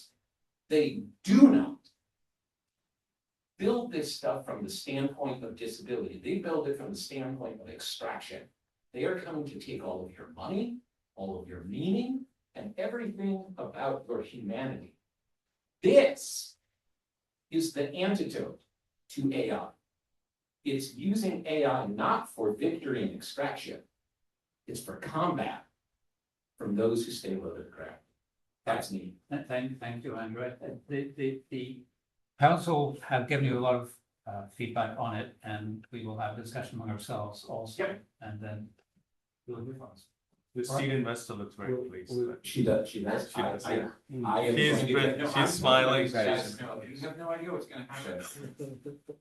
All right, Okay, thank We're you. gonna Thank have you an very much, analysis Andrew. of this recording later. I All don't know right. what's gonna happen. Thank you. Well, Thank you. Andrew, EJ and I will meet, we'll do a follow-up to help you refine. Because I have some ideas, All right, thank you all. not very much. necessarily Thank you for coming. for the town, but for you. All I have right. some ideas for you. All right, so now the next item is our building report by the town building permit administrator. Steve. Good evening, everyone. It's a little prior to the topic. Oh, you never know. The updates are all highlighted in yellow in my monthly report.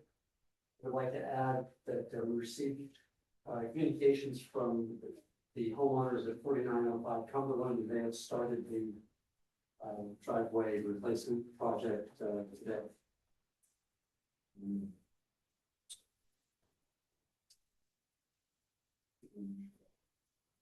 Well, we plan to go through all these projects. Certainly one of the projects of interest is 4712 Fallstone. It's a tear down new house. We heard the neighbor talking about some of the issues with one of the items that the council recently approved.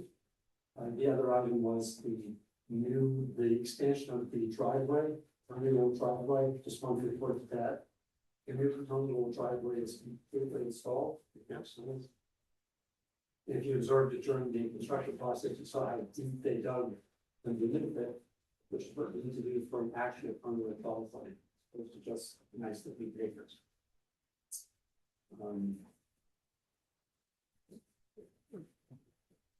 Didn't we give one of the interesting highlights, 4803 Grantham Ave, which Afton and company which built a house at 4714 Essex. They're going to be doing a tear down the new house at 4303 Grantham. They've shared some initial concepts, which looks like it will be a modest sized new house as houses go.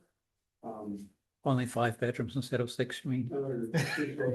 But the right of interest to the town council, Ralph, and certainly this historical committee, that house has a Cold War fallout shelter in the backyard.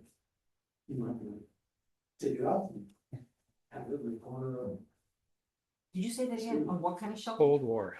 Cold War fallout shelter. Cold War. Cold War, oh yes. Nuclear. In case of nuclear attack, you go there. It wouldn't be much use, but Yep. You want to- Yeah. Don't say one before, it was not as. given the state of things now, it might be needed again. So. Um, You have eminent domain kind of powers over this? I don't think so. Oh, darn it. Unless one has any ideas of how we would. Well, I thought you were indicating it might be donated or donatable. I suspect that, I have to do it, the donors don't know how we would get it. Okay. That's all I have. Were there any questions? Yeah, it is, we noticed 48,911 Essex, and it's empty at the moment. This is the one where the architect has submitted plans. You know how far along the plans are, how soon work will begin, that kind of thing. The plans are well along. It's actually in many ways, it looks like a similar house that's probably roughly similar footprint, but it'll be 2 stories instead of 1 story. Okay. And it's a double lot. But it's a double lot. Yeah. The total lot coverage is very low. All right. Thank you.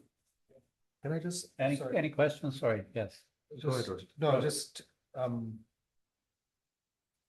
we had this discussion earlier with, on this question of the 4712 Fallstone, the pipes draining on. Can you just clarify, or maybe Ron can clarify? Is this an issue for the town, or is this an issue between two neighbors when a pipe is directed into somebody's property? I mean, the retaining wall obviously was something we permitted. And so are we therefore implicated in this, or is how the water flows something, do they have a right to do it, or is it a neighborly thing? What exactly is our responsibility, and what exactly is just a more civic goodwill kind of thing that neighbors should be doing? You can just clarify this? I don't know. Sure. Maybe Ron, or I don't know who knows this. Yeah, generally speaking, it's a neighbor to neighbor issue. I think as Steve indicated during the discussion, the town is going to, in reviewing a permit, make sure the town regulations are met, which is the capture of the roof runoff for the 1-year storm event. And then the relief drains or weep holes, what have you, in retaining walls, that's not something the town regulates. Now, Maryland law generally provides that water is allowed to flow downhill. An uphill neighbor just cannot unnaturally capture the water and artificially channel it towards a Pipe downhill neighbor. artificially channeled? I don't think a relief drain or weep hole in a retaining wall would be an artificial capture and channeling, because the amount of water that's going through there isn't going to be that much, compared to, let's say, someone capturing all the water from their foundation and directing it at a neighbor through a sub pump discharge. The volume of water is much greater in the latter instance. But correct me if I'm wrong, Steve, a retaining wall is going to have several of these relief drains or weep holes, all throughout its length, and so there's really no capturing and channeling. That's it exactly, you can see that just about at any retaining wall in the town, which is all pretty. Why can't the pipe like go towards the street instead? So instead of going down to the neighbor, it goes this way out to the So street. why can't they capture on parallel with the wall? And Yeah, exactly. So yeah, I mean, that would require a detailed French drain type situation, and Well, it'd have to go up, in this case, it would have to. You'd have to get the water uphill to get it to. the street to Fallstone.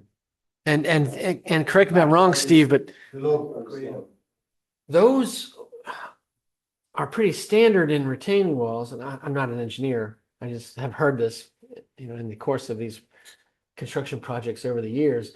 They're included as engineering design elements to preserve the stability of the wall. So even if you had another way to capture and move water, engineer might still want them for the integrity of the wall under certain circumstances, if your drain below fails. Or Yeah, I mean, we have 2 retaining walls on our own property, and they were designed, and yes, an engineer was involved in the design, and they are quite complex. And yes, there are exactly relief drains in it, so as the water escapes out, otherwise it builds up and the retaining wall collapses. I had a question related to the same property, just to follow up on the last council meeting. We had wanted the neighbor who I think was. Yes, that was the that's neighbor, same yeah. case, yes. Did that neighbor get to weigh in on? We called, she called, I called, and then she was able to return my call. And then so we had a phone conversation, and after the phone conversation, there was additional correspondence between her and Mr. Circo, and she was fine with the project. She greenlighted it. Excellent. But she was just surprised about the pipes. There That was was a new surprise. development. New development. New development. She was That's fine with fine. the That's actual- fine. I understood and I got that. Thank you.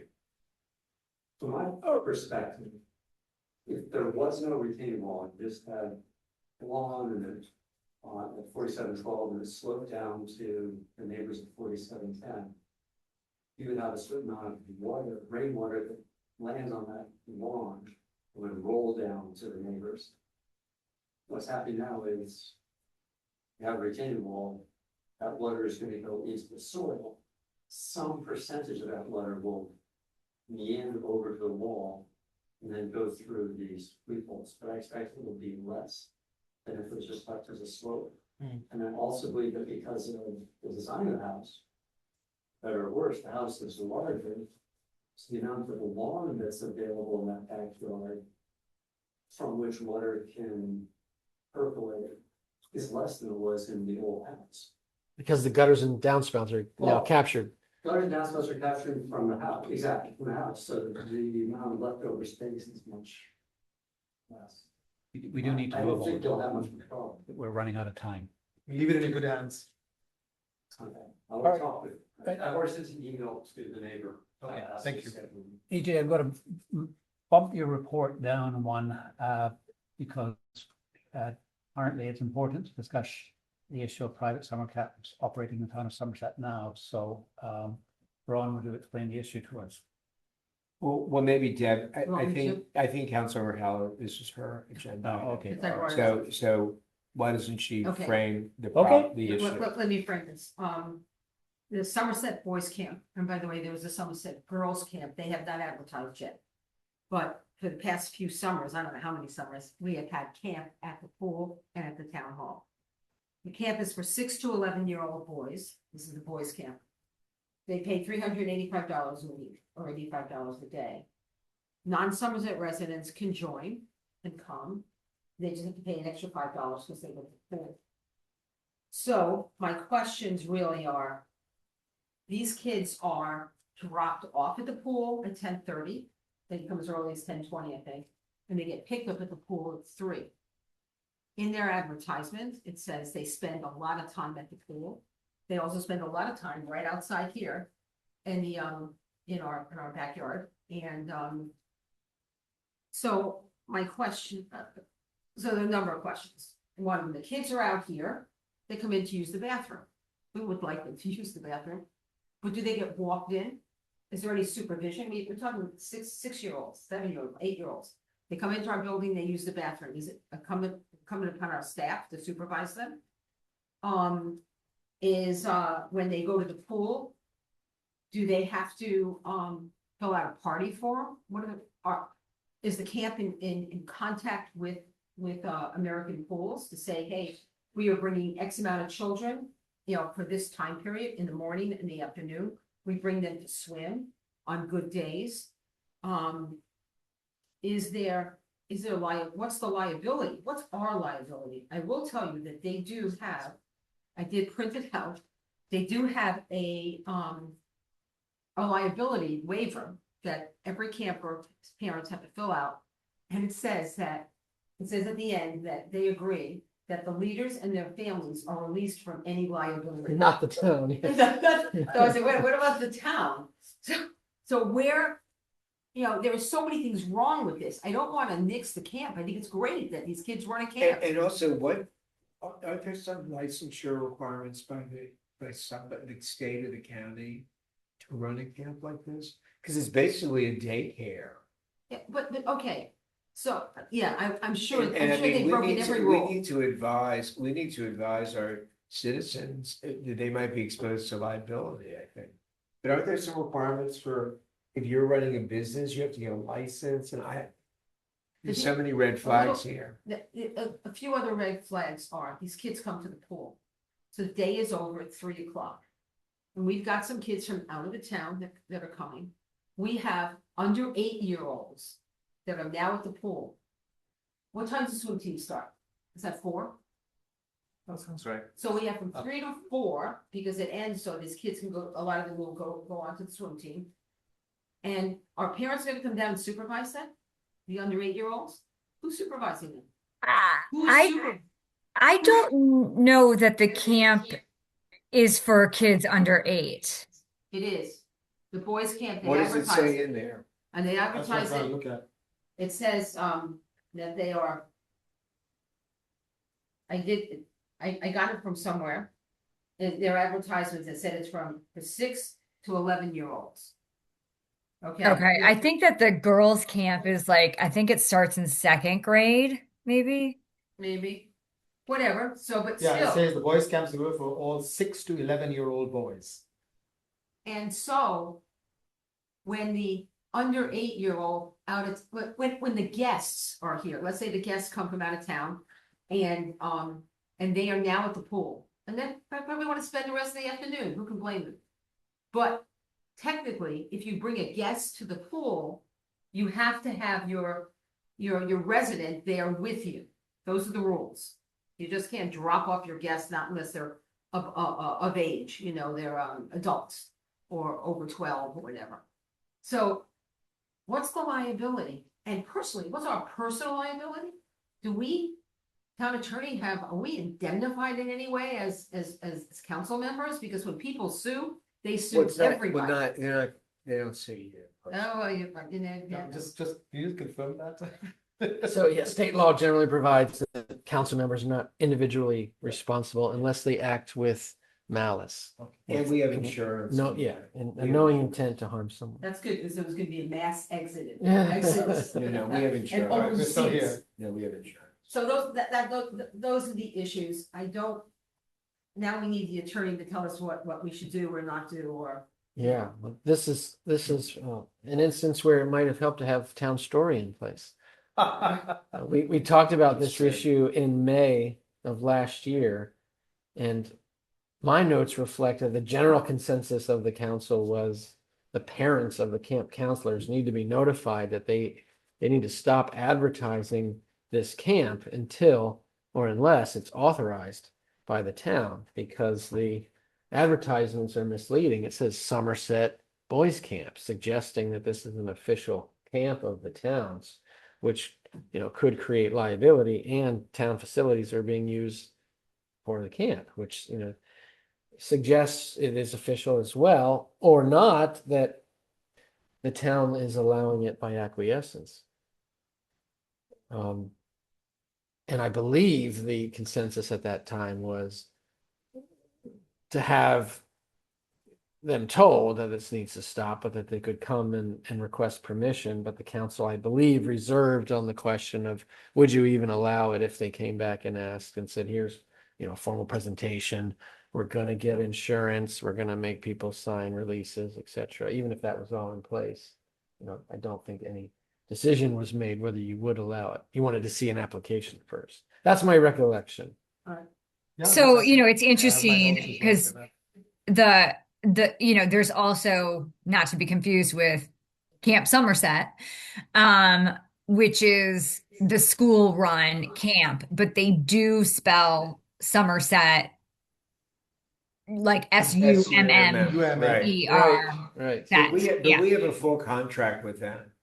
And we make them sign their attendee. We make them have their attendees sign a release form. that And we've they should we provided. make them have insurance too? Yes, yeah, A release form that you provide, the correct, town provides. correct. Do we, I mean, it sounds like we should put them on the same footing as Camp Somerset and require they be in the same footing as Camp Somerset, otherwise we are exposed in some sense. I mean, the pool is our property and they are on The it. reason why we didn't do anything last year, Mr. Town Attorney, is because it had already been, it was so late and nobody wanted to, but now is the time really that, and it really should be that the camp talks to you about, Camp talks to who?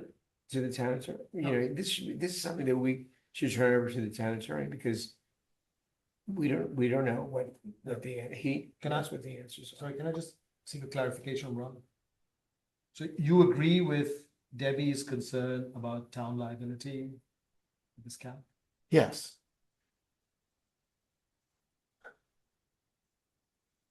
All right, so In this case, they should definitely talk. Ron, is this sufficient direction for you to follow up on it?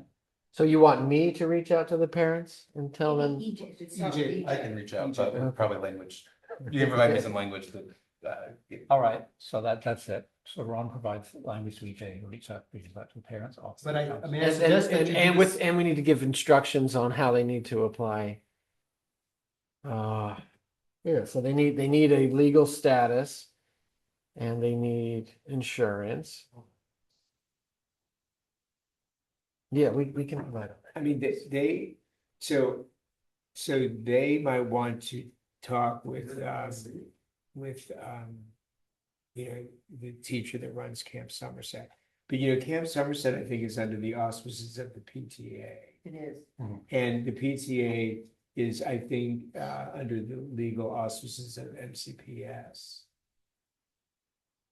So I think, you know, going back to law school for 50 years, I think that what you're saying when Shannon, who has legal training through her family.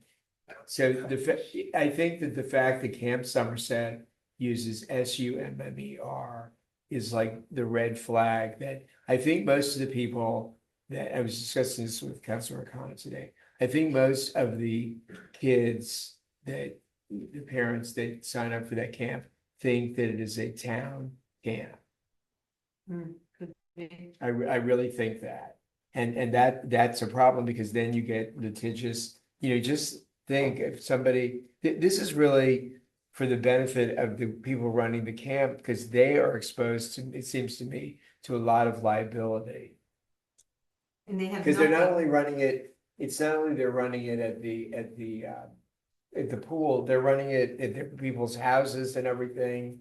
And all this stuff, all these stories, you know, like a Washington Hebrew, the teacher running the daycare and, you know, Yeah. I mean. There when is it a invol- when it involves children, we have to have a special level of review. Right. Because we really want to make sure that these children are protected. We are public servants and we want to make, and it's not trying to punish anybody, it's trying to protect everybody. Well said, Mr. Mayor.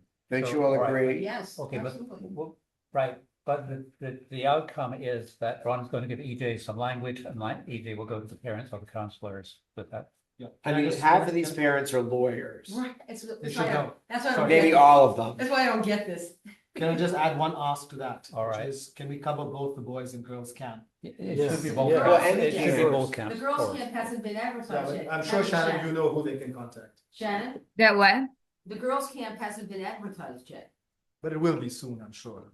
Yeah, it's not gone on the listserv, but there's like a group WhatsApp app from like all the parents from last year or whatever that they've talked about dates for this year. Okay.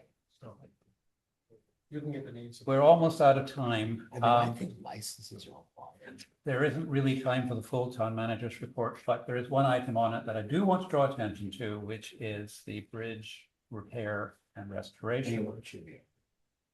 I read that. Let's have them have the update, Okay, go ahead. and then you ask questions. Well, the update as written in the report for the full bridge restoration is inspection field work has been completed, the updated inspection report is under review, and the development of bridge restoration plan is ongoing. The updated inspection report and the bridge restoration plan, local approvals are anticipated for completion by the end of January 2026. The preliminary timeline is to start the contractor at March 2nd, 2026 council meeting, with field work to be in March 2026, and take an expected 5 weeks to be completed in April 2026. Which is right before the pool opens. Yes, but so that I can elaborate more on this, is that the first part of the restoration will be the top of with the timber decking. That part will be completed, that part will not take very long, and all the work, hopefully all the work will be done by the pool opening, but any work on the substructure can be done after the timber decking is done. So it can be open to pedestrian and vehicle travel while work on the substructure is being done. So but the superstructure work will be complete. Superstructure work will definitely be completed by pool opening. Substructure work should be completed, but if not, the bridge can still be used while they finish up the substructure work. And the bridge restoration plan, I thought it was supposed to be done by the end of December. It's now the end of January. It was. What happened? I've asked for like an explanation, but I have not received one yet, but I'm I mean, not quite sure. I mean, there is no, literally, if they don't get it by the end of January, we're late. And I have told them that, like, I've been very persistent on and insistent on that January, that can be no. All right, all right. We're adjourned. For Thank you. John.